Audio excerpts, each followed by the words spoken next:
नमस्कार विद्यार्थी मित्रांनो, या ठिकाणी बघा आज सोमवार. आज या ठिकाणी आपण गणित या विषयाचा अभ्यास करणार आहोत आणि आजच्या आपल्या घटकाचं नाव आहे सर्कल अँड देअर एलिमेंट्स, वर्तुळ आणि वर्तुळाचे घटक. मित्रांनो, या ठिकाणी वर्तुळ ही एक भौमितिक आकृती आहे. या भौमितिक आकृती तिची व्याख्या काय आहे, ती कशी तयार होते, याबद्दल आपल्याला या ठिकाणी अभ्यासायचं आहे. या अगोदर तुम्ही वर्तुळ हा शब्द ऐकलेला आहे, त्याचे घटक सुद्धा ऐकलेले आहेत, परंतु तरी देखील या ठिकाणी आपण त्याचा या ठिकाणी सविस्तर अभ्यास करणार आहोत. वर्तुळ या घटकाचा 9वीला 10वीला सुद्धा याचा उपयोग होत असतो. या ठिकाणी 9वीला ज्यावेळेस जाणार त्याच्यावर आधारित सिद्धता असतील, 10वीला गेल्यानंतर सिद्धता, त्याचे उपयोजन, त्याचा उदाहरण सोडवताना त्यांचा वापर, या गोष्टींचा समावेश होतो. म्हणून आपल्याला वर्तुळ आणि त्या वर्तुळाचे जे घटक आहेत त्यांचं म्हणजे बेस जो आहे, म्हणजे त्याचं मूळ जे आहे ते आपल्याला या ठिकाणी माहीत असणं गरजेचं आहे.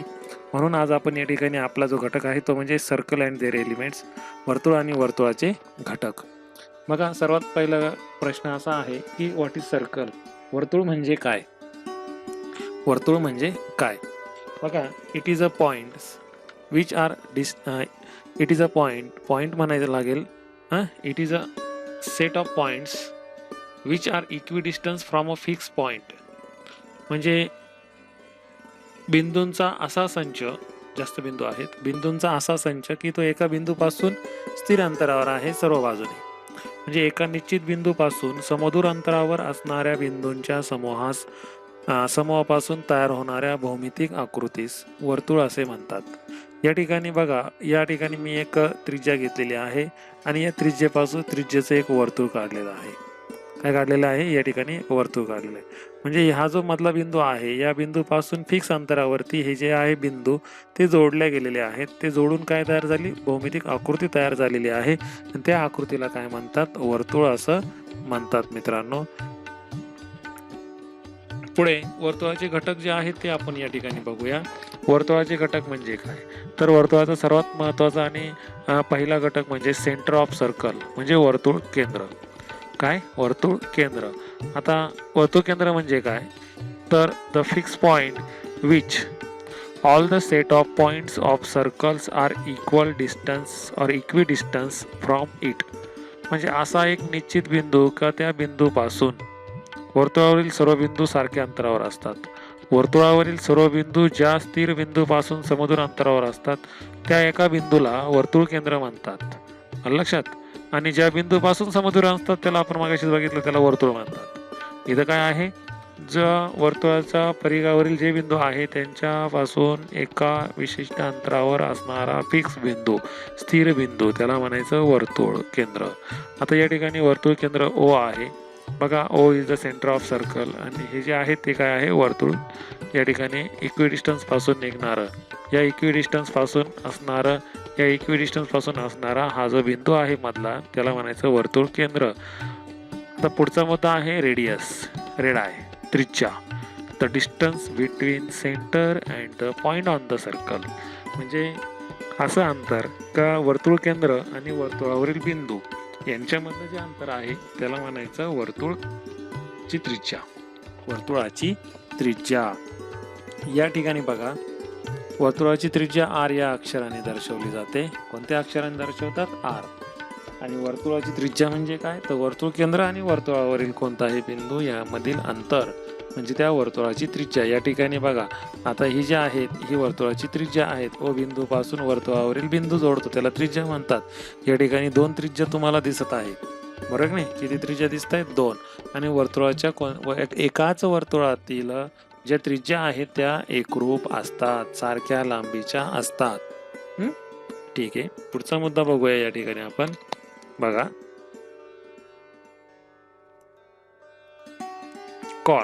कॉर्ड म्हणजे काय? जीवा.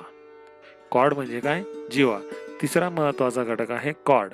The segment which are joined any 2 points on the circle, it is called as a chord. म्हणजेच काय?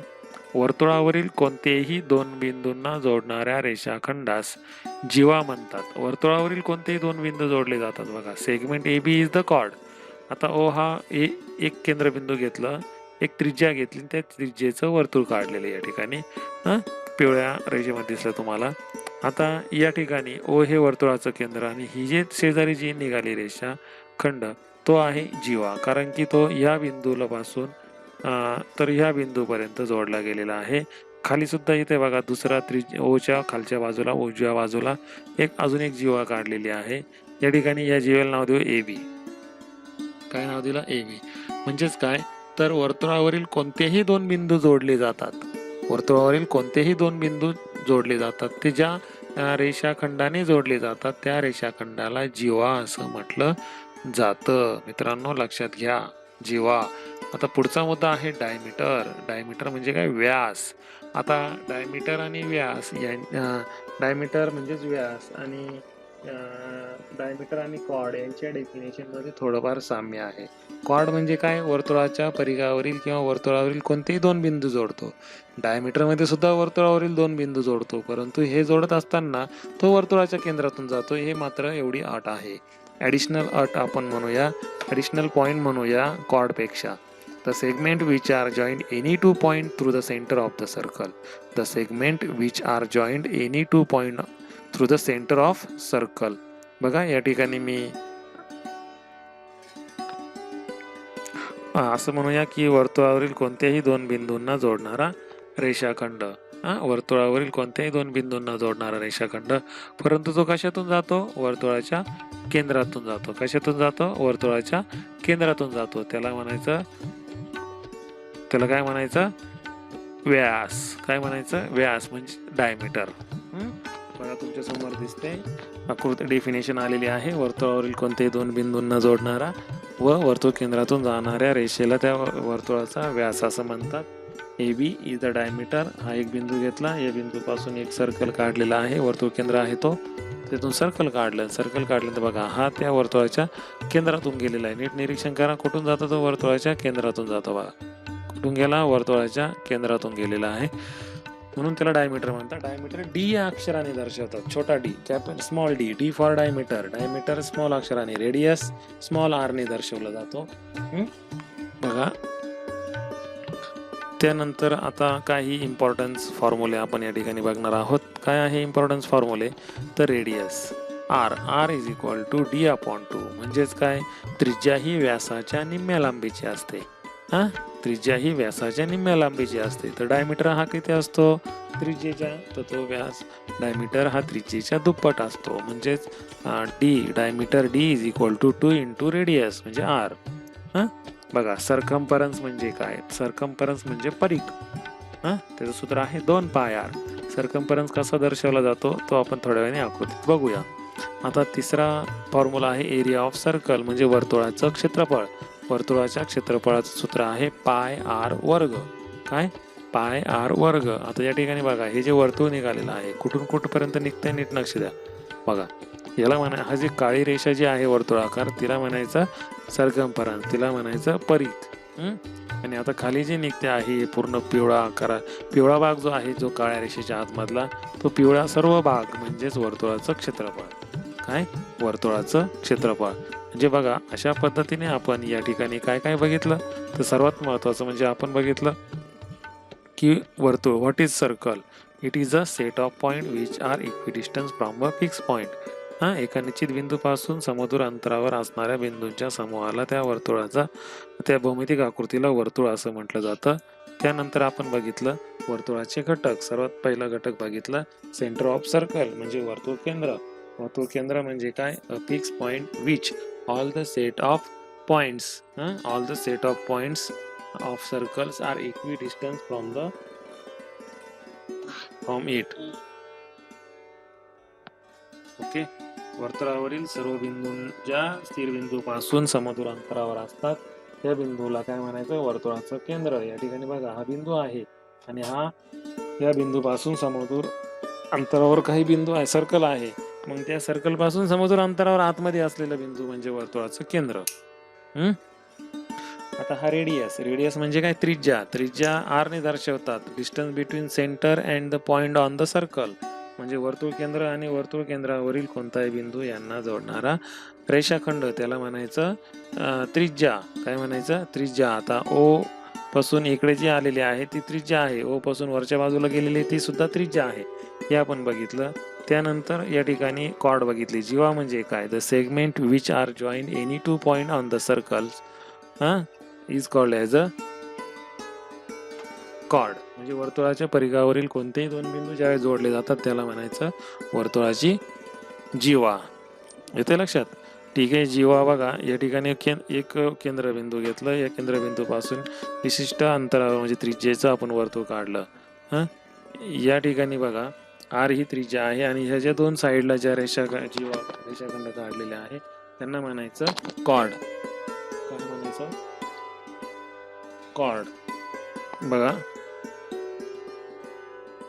त्यानंतर आपण बघितलं डायमीटर म्हणजे काय, व्यास. The segment which are join any two point through the centre of circle, वर्तुळावरील कोणत्याही दोन बिंदूंना जोडणाऱ्या परंतु त्या वर्तुळ केंद्रातून जाणाऱ्या रेषाखंडाला व्यास असं म्हणतात. ए बी ही व्यास आहे. हे एक वर्तुळ काढलेलं आहे या ठिकाणी आणि केंद्रातून गेलेलं आहे ओ केंद्रातून, त्याला म्हणायचं व्यास. येते लक्षात? बघा विद्यार्थी मित्रांनो, या ठिकाणी आत्ताच आपण वर्तुळ आणि वर्तुळाशी संबंधित घटक याचा अभ्यास केला. या ठिकाणी आता आपण त्याच्यावर आधारित काही उदाहरणं बघूया किंवा अजून काही एक ॲडिशनल पॉईंट आहे, वर्तुळ कंस. आता वर्तुळ कंस जे तयार होतात ते वर्तुळाच्या जीवेमुळे तयार होतात. कशामुळे तयार होतात, वर्तुळाच्या जीवेमुळे. या ठिकाणी आता आपण बघा वर्तुळ आणि त्याचे विविध घटक अभ्यासले. वर्तुळ म्हणजे काय, वर्तुळ केंद्र, त्रिज्या, जीवा आणि व्यास. आता आपल्याला या ठिकाणी बघा, आता ह्या आकृतीमध्ये जर आपण विचार केला तर वर्तुळाची त्रिज्या ओ हे वर्तुळाचं केंद्रबिंदू आहे आणि हा जो आहे ओडी ही सेगमेंट जी आहे वर्तुळाची त्रिज्या आहे. त्यानंतर सेगमेंट ओ बी ही वर्तुळाची त्रिज्या आहे. त्यानंतर इकडे सेगमेंट ओ ए ही सुद्धा वर्तुळाची त्रिज्या आहे आणि सेगमेंट ए बी ही वर्तुळाचा व्यास आहे कारण तो वर्तुळाच्या केंद्रातून जातो. त्यानंतर पी क्यू जे आहे ते पी क्यू काय, वर्तुळाची जीवा आहेत. अशा पद्धतीने आणि वर्तुळाच्या परिघावरील हा सर्कम्फरन्स काळा भाग जो आहे तो सर्कम्फरन्स म्हणजे वर्तुळाचा परिघ. वर्तुळाच्या परिघावर कोणकोणते बिंदू आहेत तर A B P Q D आणि एक्स हे बिंदू या ठिकाणी आपल्याला दिसत आहे. बरोबर.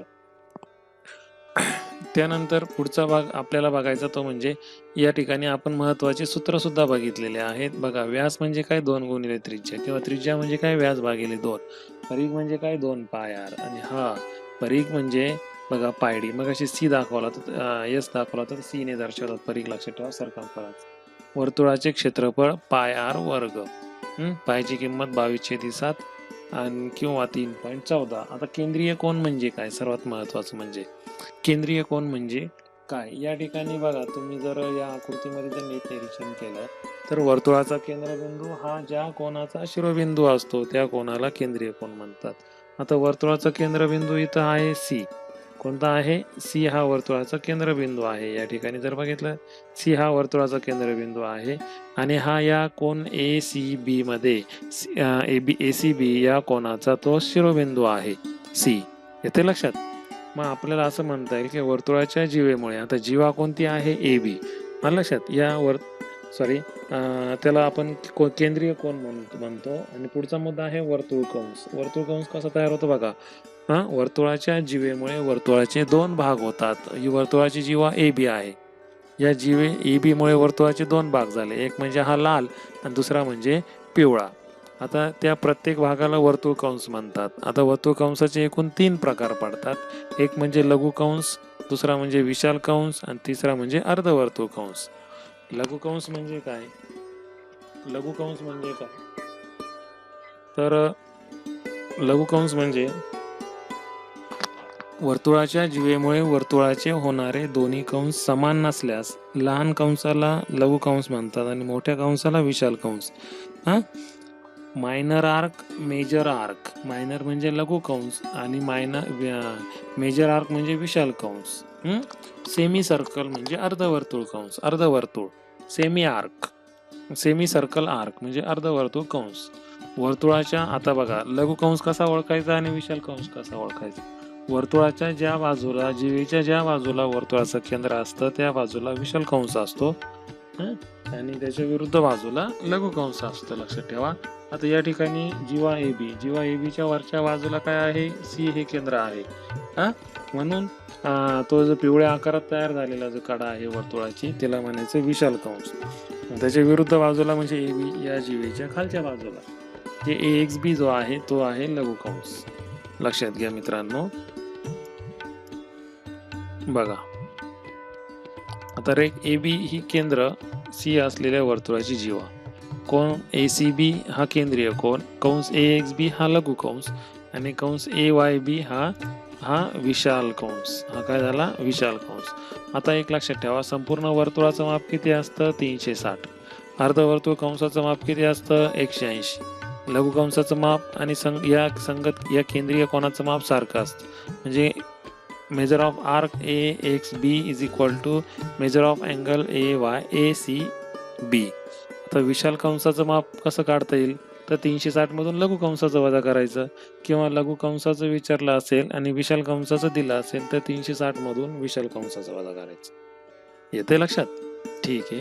आता पुढचा सर्वात महत्वाचा भाग म्हणजे या आकृतीवरून जे आता आपण शिकलेलो आहोत त्या आकृतीवरून आपल्याला हे लिहायचं आहे. या आकृतीमध्ये आपल्याला काय बघायचं आहे, तर वर्तुळ केंद्र कोणतं. आता बघा, point O is the centre of circle, वर्तुळाचं केंद्रबिंदू आहे. त्यानंतर त्रिज्या कोणती आहे, लक्षात ठेवा मी इथं लिहिलेलं आहे. तर त्रिज्या कोणती आहे बघा, ओ पासून बी बिंदूला जोडणारा हा जो पहिला ओ वर्तुळ केंद्र आणि वर्तुळावरील बिंदू म्हणजे हा बी यांना जोडणारा रेषाखंड, त्याच्यानंतर ओ आणि सी यांना जोडणारा रेषाखंड, ओ आणि ए यांना जोडणारा रेषाखंड, हे सर्व वर्तुळाचे काय झाले, रेडियस झालेले आहेत, त्रिज्या झालेल्या आहेत. म्हणून त्याला आपण segment O C, segment O B, segment O A, हे काय आहे, त्रिज्या आहे, रेडियस आहे. त्यानंतर सेगमेंट ए बी ही काय आहे, व्यास. सेगमेंट ए बी काय आहे, व्यास. तो वर्तुळाच्या केंद्रातून जातो आणि वर्तुळावरील जे दोन बिंदू आहे ए व बी यांना जोडतो, म्हणून त्याला म्हणायचं वर्तुळाचा व्यास. आलं लक्षात. त्यानंतर जीवा म्हणजे काय, तर वर्तुळाच्या परिघावरील कोणते दोन बिंदू.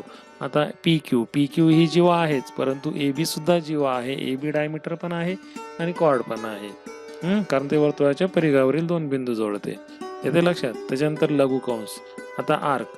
आता आपण पी क्यू या जीवेमुळे वर्तुळाचे दोन भाग झाले, बरोबर. आता ओ हे वर्तुळाचं केंद्र ज्या बाजूला आहे तिथं विशाल कंस असणार आहे.